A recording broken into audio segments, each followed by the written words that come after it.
Okay, today I'm going to show you how to create a double exposure photograph, and this will be done in two parts. Part one is we're going to work with the subject photo, which is basically the person or the thing. Part two is we're going to work with the landscape photo, which is basically going to fill in your subject.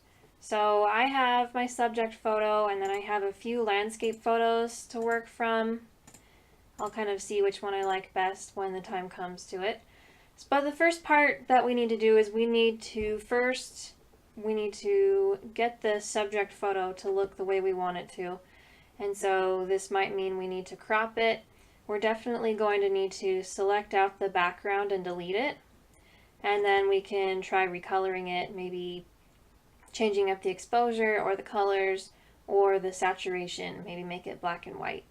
So the first thing I'm going to do is I'm going to make a copy of this background layer by, first of all, your layers window should be open. If it's not, you can go to Window and Layers. So there's a check next to Layers, that means it's open. So I'll click on this background layer and I will drag it down to this icon right here, which will copy it for me. So now I have this background copy that I can work with, and if I ever mess up anything really bad, really poorly, or if I just make a lot of mistakes, I can just delete it. And then I still have my original that I can go back to and make another copy from. Okay, so you have your background copy layer. It's a good idea to make another layer as well, and I'm just going to call this white. Because what I'm going to do is I'm going to use the paint bucket. I'm going to click on the paint bucket and I'm just going to paint that layer white. And if I rearrange that to go in between the background copy, then I'll be able to see my changes. So now we need to work on selecting out the background so that we only have the subject. There's a few different ways you can do that. You can use this magic wand tool in the toolbar on your side, on the side toolbar. And if you click on certain areas, you can delete them. But notice there's still some areas that are being selected. So if you change the tolerance to a lower number, then you could delete out certain areas of the background. This is a little bit more time consuming, and you might end up deleting things you don't want, like what I just did. So you'll make sure that you click on history, and you can get rid of stuff that you've done by accident. Another way to select out things is to use the quick selection tool. This tool is really nice.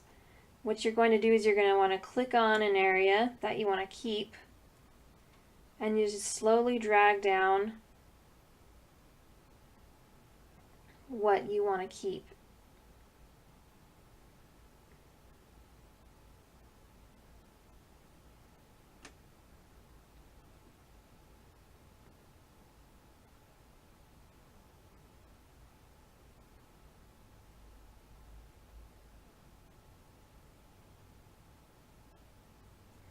So this is slowly selecting images,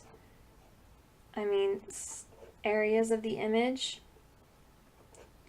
If I decide that I want more selected, I can just keep clicking and dragging it out until everything is selected. At least everything I want is selected. Takes a little bit of time.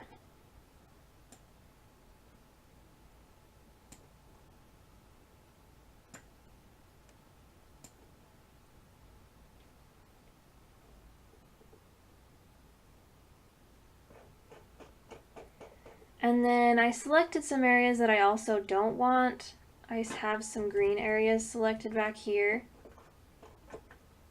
And so if you hit the Alt or Option button, then you can get rid of those major selected areas that are going to be a problem.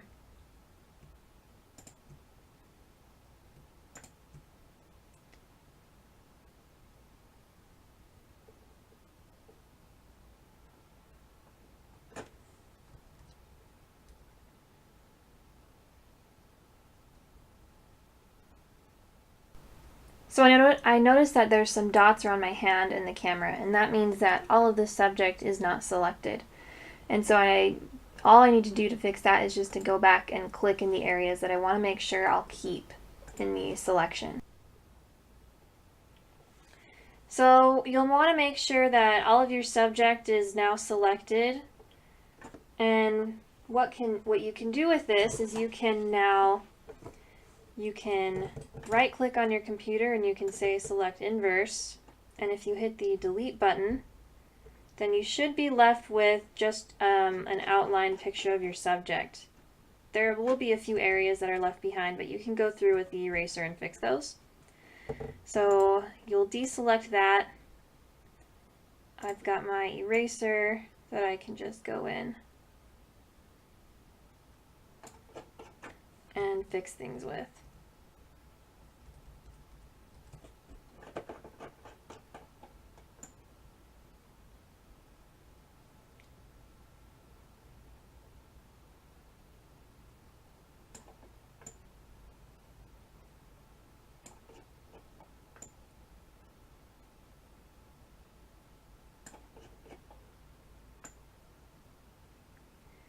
So you'll probably want to just clean up the edges with the eraser really quickly, just so you can get rid of any weird spots that didn't really get selected out. But I think that looks pretty good. Maybe I'll get the top again. Oops, messed up.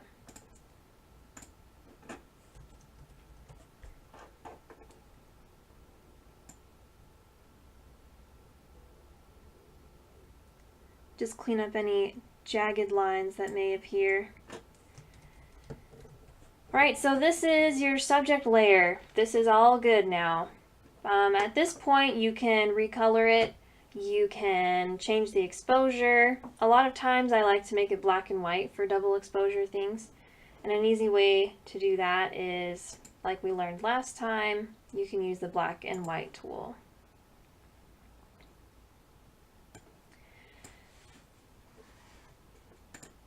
At this point I kind of like to leave it colored though, and then I like to change it around once I have the landscape picture already taken care of. But at this point you just need to have your subject fully rendered and the background erased out.